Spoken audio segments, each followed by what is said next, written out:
Hello guys, today we'll be talking about the episode Like a Brother. This episode aired on January 31st, 1979, and it's 48 minutes long. It has 7.5 out of 10 on IMDb with about 100 issues or votes. It guest stars Ernie Hudson.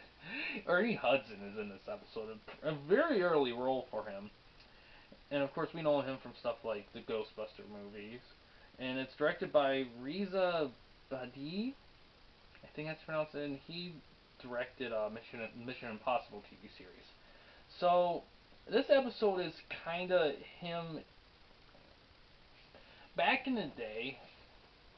Like there was a thing and it started in the '70s called black exploitation. It was very popular. There was a lot of exploitation movies in the '70s, martial art exploitation movies, snuff films. It really was a very experimental time in the movie industry. Now, if you want to know more specifically about those terms, I suggest looking them up or even watching some of the cinema. There's a YouTube show called The Cinema Snob, and he reviews a lot of those kind of movies, like riff them more than anything. And I recommend checking out those. Now, this is kind of in that vibe. So, pretty much, David, he's kind of in a predominantly African American neighborhood. He's working at a car wash, and there's a old brother, like working brother, and a little kid, young brother. And the older brother is being coerced by a couple gangsters, bad guys, one of them being Ernie Hudson, into doing illegal shit for them.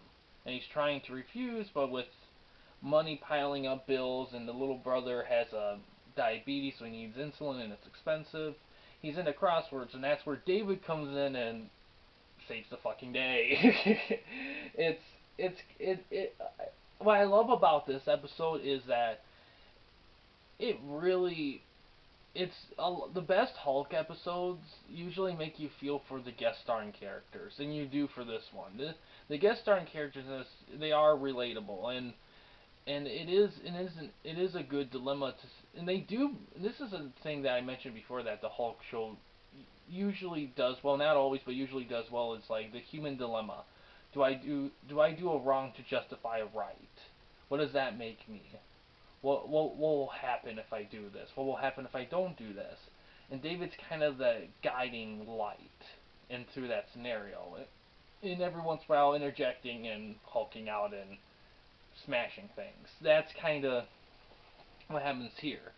Now, oh man, I do love the villains in this episode are actually pretty cool, especially seeing Ernie Hudson as a bad guy.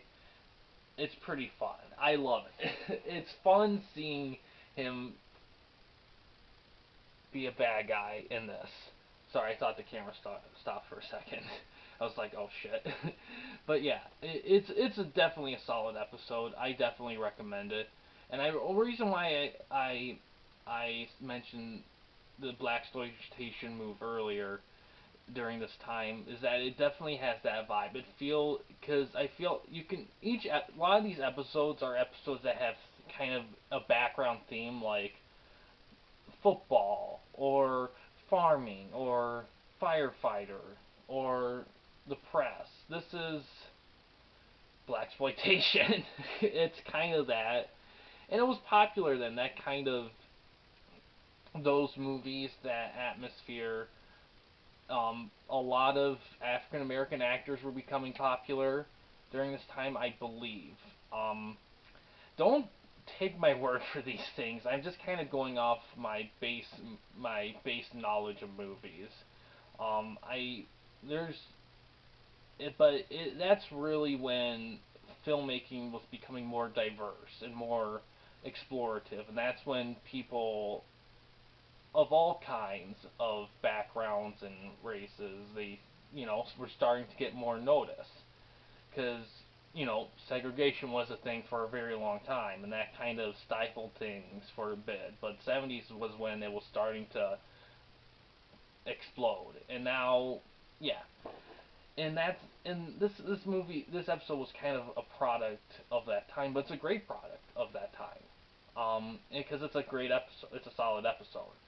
But yeah, that's all I'd say about it. It's a great, solid episode. I recommend checking it out. It's done well. It has a lot of positives in it. Um, and yeah, I definitely recommend it. Yeah, thanks for watching, guys. Please subscribe and like the videos, and have a good day.